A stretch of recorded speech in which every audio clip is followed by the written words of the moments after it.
Hello Fatmul friends, like the video you have seen. This is a video that contains natural disasters or trials that have been given by God.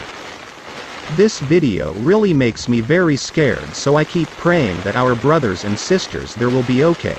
So this flood and natural disaster occurred in Dubai.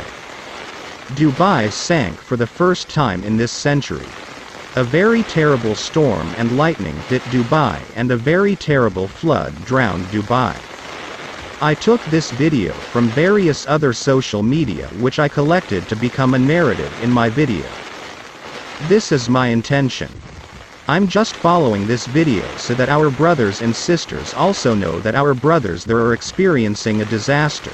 So together we want to pray for them. Hopefully they will be okay. If you also want other brothers and sisters to know, please share. Share this video as much as possible with any group so that our brothers and sisters will also want and know to pray for our brothers and sisters who are experiencing trials or disasters.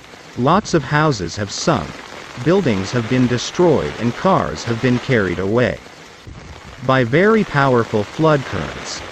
Thank you very much to those who have watched this video.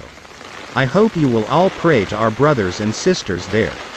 If you want our channel to develop to share useful videos in the future, please subscribe to this channel. I hope this video is useful. That is all, and thank you.